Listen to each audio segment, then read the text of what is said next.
Don't you realize that you're thought of as the greatest actor ever? Tim's the greatest actor ever. He pretends he loves me. He wants something to eat. Get out of here. No, it's true.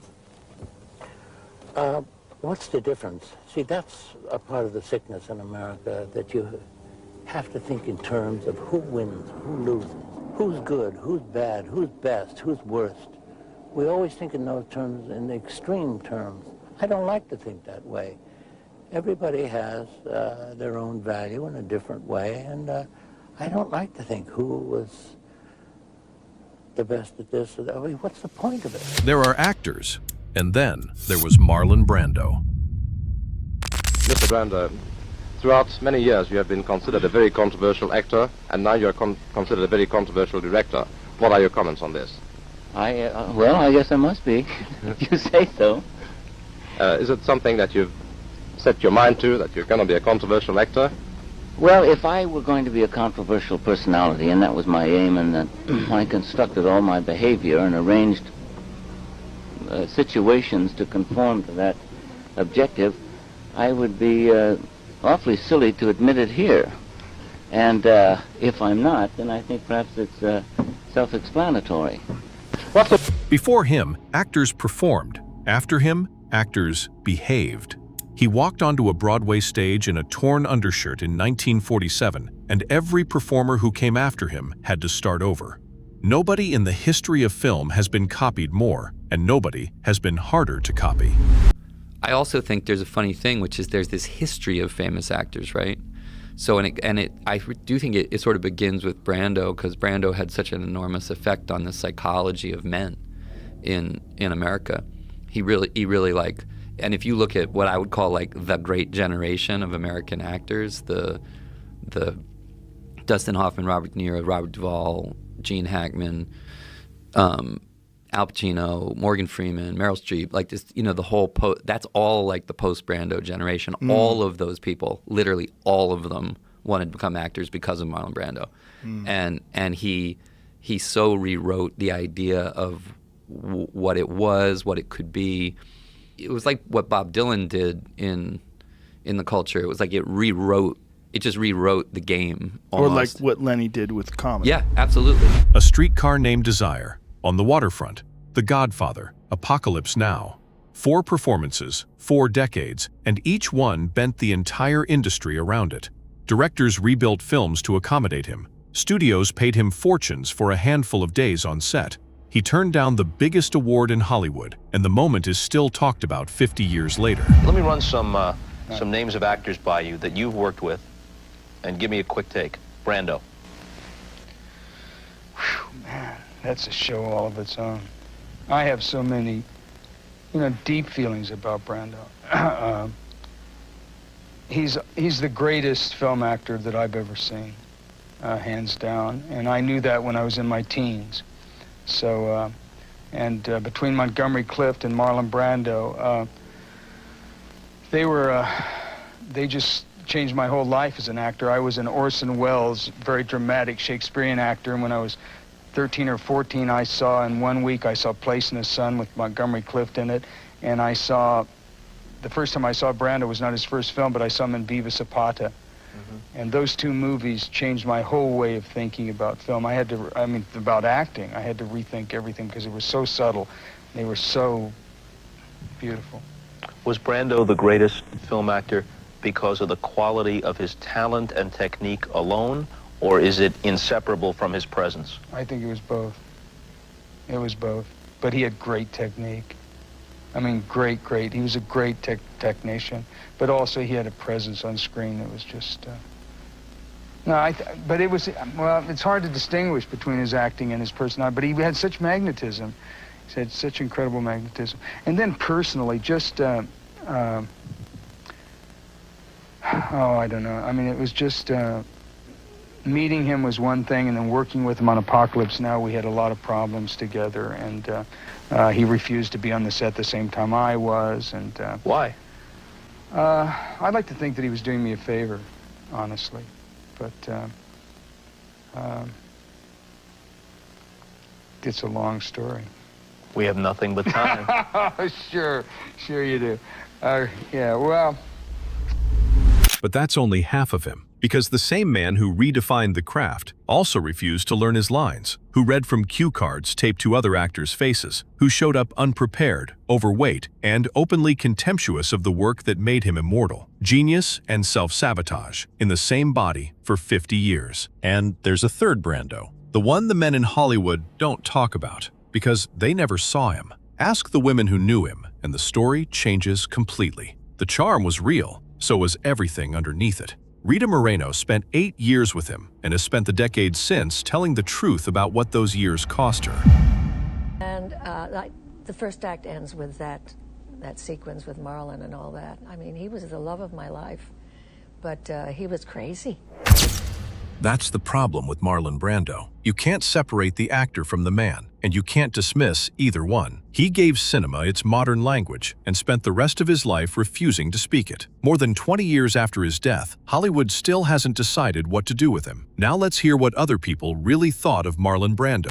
I used to read movie magazines as a kid with a pint of Breyer's coffee ice cream. That was like heaven for me. Movie magazines and Breyer's ice cream, you know? Marlon Brando was my favorite since I was 13 and saw him in Guys and Dolls. And I didn't sing for 27 years because of stage fright. When I did, I used the scene from Guys and Dolls with Marlon and Gene Simmons, only I made myself like a character to replace her so I could sing this song. He was my biggest crush. My idol, somebody who was such a brilliant actor and so beautiful. Oh my God. One of the things about Marlon Brando, it's in the public record, a very wounded person. Yes, he was a very damaged person. Yeah. And I wasn't exactly unwounded either. And you know, these two obsessives came together and just exploded. We were really addicted to each other, and you know, addictions are very, very difficult to get rid of. Very. It was an 8-year relationship. He married 2 other women in the course of that relationship, fathered children with them. Yep. What was it that made you stay? I loved him. You know, it's obsessive love, which is a whole nother thing. I mean, we need another half hour for that one. With the presence of a psychiatrist. Well, I don't think Marlon ever got to trust women. I don't know enough about Elvis really to make any kind of supposition. But I know that Marlon was a horribly damaged person by the time I met him. His mother was an alcoholic, his father drank, and you know, she disappointed him constantly over and over and over. So he kept either punishing women for having the capacity to do that to men, and he kept punishing himself by finding women who were very often not reliable. Interesting, yes? And yes, indeed, and tragic in the sense that it even drove you to attempt suicide while you were with him. It did. It was my way, twisted and sick as it was, to try to end that kind of humiliation and pain. I just didn't know how else to do it because I kept going back to him. And apparently she became a very great teacher. And then she had, of course, these students who went forth, you know. And one was Warren Beatty. I think De Niro studied with her. I think, and I know that Brando did, you know. I knew Marlon. Yeah, he was something unbelievable, absolutely unbelievable. Sarah, my grandmother, I told you what she said about Marlon, didn't I? She used to say I wasn't home when people, she didn't like him in the beginning. And she said somebody came to say about him. She said he's a bum and his mother is a drunk. His mother was alcoholic. I went to AA. I learned about AA through Marlon and through Jody Brando, which was something in those times. But I think when she saw him, she saw something else. And then no matter who came to see me, she said I wasn't home. She only wanted me to go out with him because he was such a great actor. Something about Marlon, you know, they have this in Speak to Me, and did you see that? They played it at Lincoln Center, Speak to You, and it's him talking to himself in a microphone. Oh, yeah. But the thing that it didn't convey is that he had, like every really great man, a huge sense of humor. I mean, I'm sure that Einstein could make you laugh more than anybody, a huge sense of humor. And you didn't get that, but I did know him very well, yeah. I actually was in love with him when I was young, but everybody was in love with him, yeah. Then they said, now, we want you, but Marlon, Marlon wants to see you. Now, at that time, I didn't know who Marlon Brando was. His films weren't out. I didn't see Streetcar. Yeah. I did not know who Marlon Brando Mary was. Murphy, you're sitting there telling me you didn't know who Marlon Brando was after Streetcar? It wasn't out. Oh, right. Anyway, well, true to form. True to form. First of all, Marlon was gorgeous. Absolutely gorgeous. I had no preconceived idea who this man was. So they leave me alone in, I think it was the director's office. I'm sitting there, and all of a sudden this guy comes in with Levi's and a T-shirt. Surprise, surprise, right? Something comes new in for Mary and Murphy. never looks at me directly. Everything is to the side, and you know. The new look. The new look. The new, yes. That's the animal. Because he walked around. Did you feel that animal? Oh, yeah.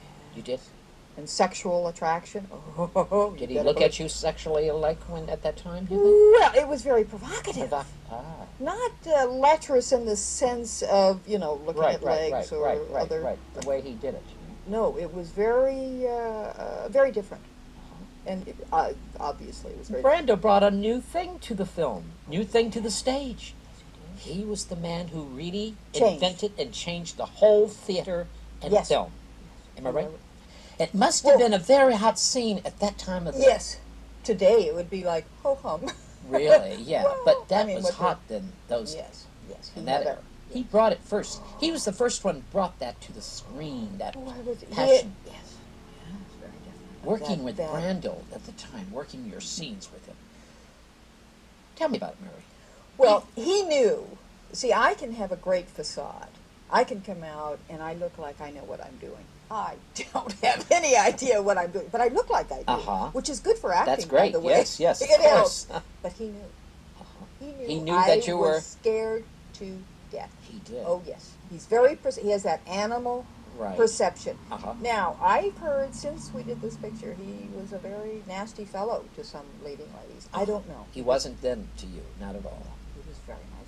Brought me over before we started shooting. We sat down in a little coffee shop and so forth, and he sat me down. We started talking, and he'd ask me questions and start laughing, and his whole persona changed entirely to one of just a friendly, let's go have some fun together. But when that camera's rolling, it's something... that happens, yes. It's a magic, huh? Tell me about... He changed, his script. He doesn't follow the script, does he? No. Not at all. He follows the sense, and it wasn't it wasn't technical dialogue. It didn't make any difference which question came first or whatever. But he had from the he was the true actor studio, not the phony actor studio. What do you mean, the true actor studio? He didn't go and prepare. He was preparing all the time. Oh, he prepares all the time. He had a life, inner life. That's interesting. Oh yes, tremendous. But he wasn't out, and I've got to feel the sick. He had it at all. He was working all the time and knew how to work. His working wasn't just the lines, but of finding things to do. Right. And to say, I don't want that girl to go into complete shock. I want her to respond from me. So he would do things to divert me. When did you meet Marlon? In 1955 in the commissary at Paramount. Did you? What happened when you met him? He just asked for an introduction, and then a couple of days later he phoned me to have dinner with him. And coming from a very strict family, I said I would love to, but he'd have to bring a friend along. Oh, and so did he? He did, yes. Did he really? And then did he ask you to marry him shortly thereafter? No, I came down with tuberculosis. I was in the hospital for 10 months. Oh, my gosh. And during that period, I fell in love with him. And then we got married, yes. Why, was he attentive then? Very attentive, very kind to me and to the other patients and to the nurses, yes. Well, now, in your book, apparently after the marriage, things fell apart. Well, as soon as I was on my feet, as soon as I was able to make my own decisions and carry on with my own life, he didn't like that independence.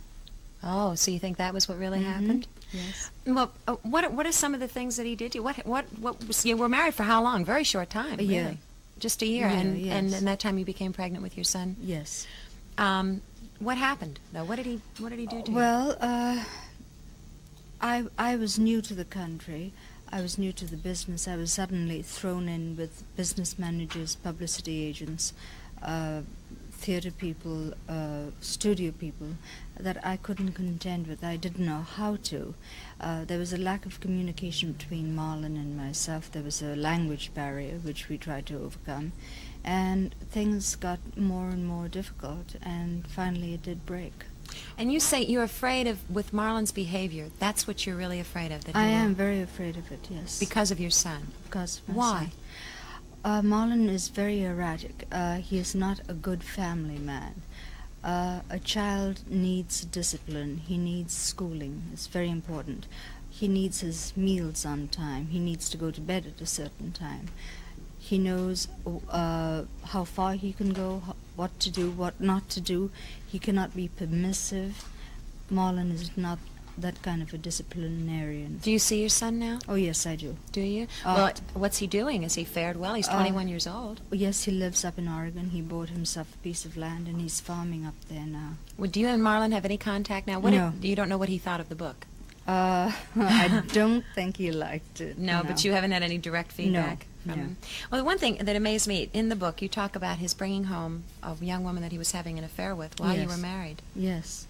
What were the circumstances? How did that happen? I mean, isn't that an awful brazen thing to do? It is very brazen, and it shocked me. I was very pregnant at the time, and the girl was France New, and I remember. I was just in my lounging pajamas. I had just got up from bed, and I wasn't looking my best, and in walks this very glamorous girl, and I thought, I don't like that too much. And But then she started chatting you about using curry or something? Yeah, she told me because I was breastfeeding my baby and I was eating curry, that it was bad for the baby. And I asked her what were her qualifications that she can make such a statement. After all, she wasn't a mother. And the thing that irritated me most was she went into the ice box, and I happened to love mangoes, and she took the last mango. Oh, my God. Romantic and glittery, the way love affairs used to be in the 50s and late 40s and even early 60s. It's gotten more, maybe there's more quantity, but there's less quality. But men seem very upset at the idea of revealing the names of past husbands and lovers. Well, but women like it. Now, why do you get all upset? I'm not upset. What about the men in here that you talk about? Well, some of the men loved it and called me up and gave me funny stories. Marlon Brando called me and said, look, it's okay to put me in your book, but on a scale of 10, I want to be 10. You had a romance with Marlon Brando, didn't you? Well, yes, it was a very friendly one. It went on for a number of years, and we were sort of in between love affairs, friendly lovers. And that's the only way I can describe it. In those days, he wasn't afraid of the press, and he was a beginning actor. And as a matter of fact, I went to Hollywood first, and then I warned him he should take his relatives. So he came with his sister, and he lived with his grandmother in Silver Lake. People don't know it.